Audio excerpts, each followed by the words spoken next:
What's going on, you guys? Frost here, and I'm back with another guide. This time I'll be telling you guys how I play Diana jungle. If you find this guide helpful in any way, please do remember to click that like button, as this will help me get this guide out there to more people. Also, if anything changes that will affect this guide, there will be an update in the description.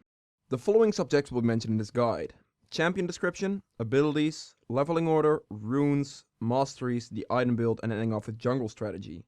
If you want to go to a specific subject, you can click on it right now.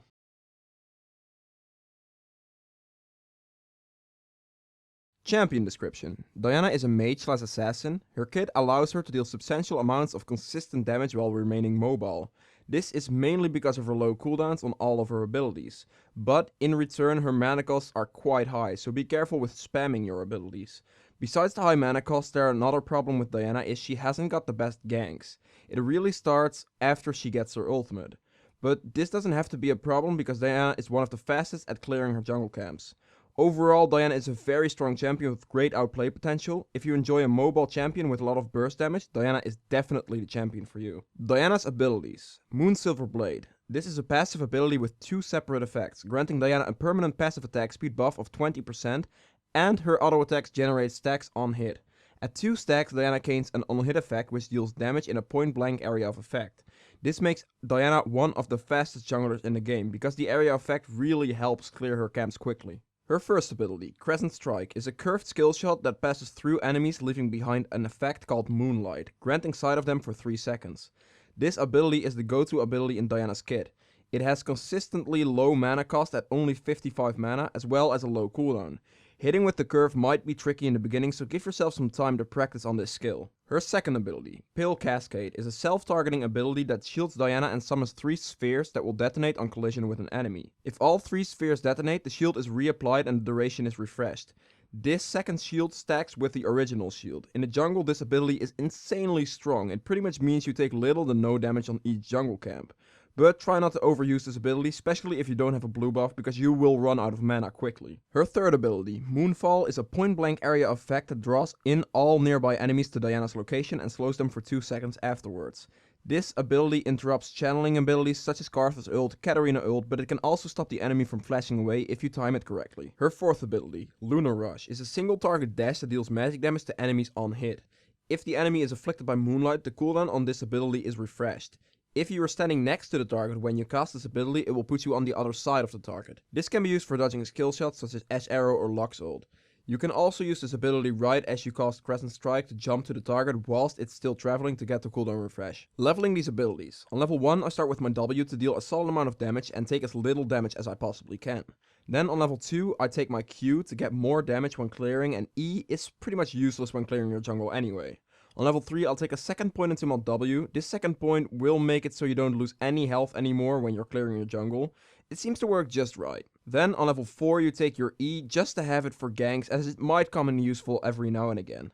When it comes up to maxing, you always want to max out your Q first, as this is your main ability and the rest of your kit kinda revolves around it. Then you want to max your W second for better shielding and more damage. And you want to max your E last, because it's pointless to put any points into this skill apart from the first one.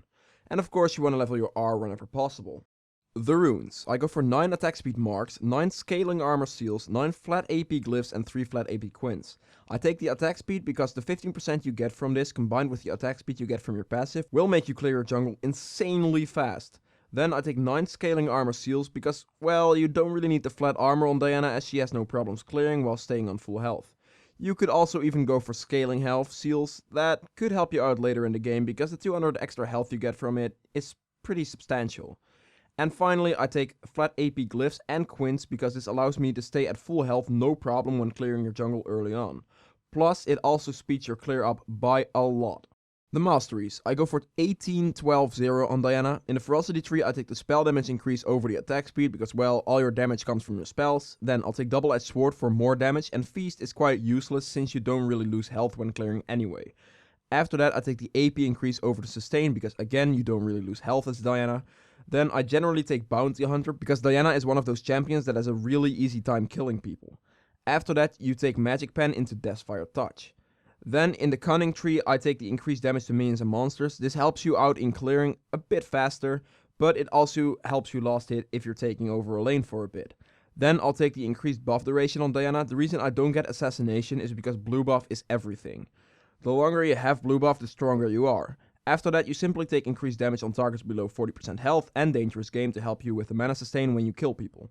The item build. There is really only one item build that works best on Diana. Also, yes, I don't go for Nashor's Tooth. I know you might see that a lot with Diana, but honestly, it's just not good. And it doesn't really fit in her build.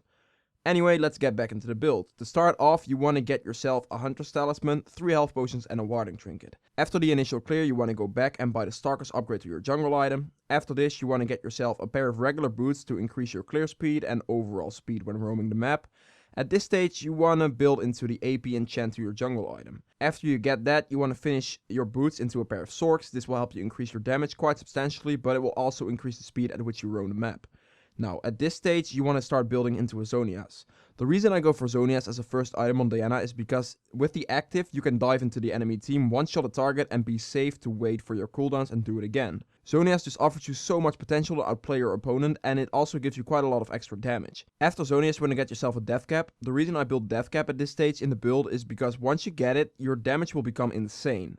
After getting your Death Cap, you should be around 500 AP. Now, there are a few things you can do at this stage. If they're building a lot of MR, you want to get yourself a Void Staff now, because this item will help you deal a lot more damage than a Lich Bane would be able to. But if they're not really building any MR, then you want to get yourself a Lich Bane, because this will pretty much give you a 4th damaging skill, and you will one-shot people left and right without any problems.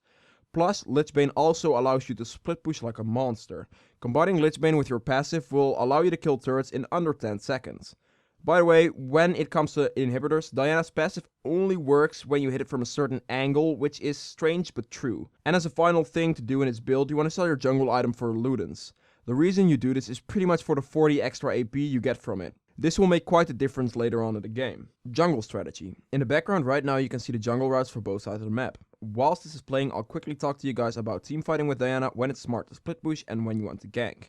So let's start with when you want to gank first. It's quite well known that Diana doesn't really want to gank pre-level 6, but this doesn't mean that you shouldn't do it. There are a few situations where ganking can be very beneficial. This mainly has to do with the top lane ganks, because ganking either bot or mid lane when you're not level 6 is simply not going to work. But if the top laner is more towards your side of the map, then you can simply just come from behind, and because it's known to a lot of people that Diana doesn't really gank, this is most likely not warded and will be a complete surprise to the enemy top laner, resulting in a kill or a flash. Now, for teamfighting with Diana, the best way to go about it is to keep throwing your Q for poke damage. And once you hit an important target with it, then you just simply go in with your W and R. In some situations you can also straight up jump into someone by pressing W and then R into Q for a lot of burst damage onto this target, and then just simply Zonias to become invulnerable and wait for your cooldowns. And finally, split pushing. It's very smart to split push with Diana when you're ahead. Let's say you have the most kills from your team and you're fed. Split pushing will then offer your team a way back into the game, because the enemy team has to send a lot more than one person to kill you.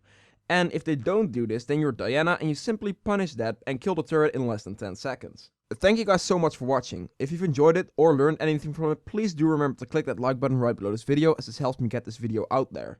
If you would like to see more guides like this, hit that subscribe button and I'll see you guys next time. Bye!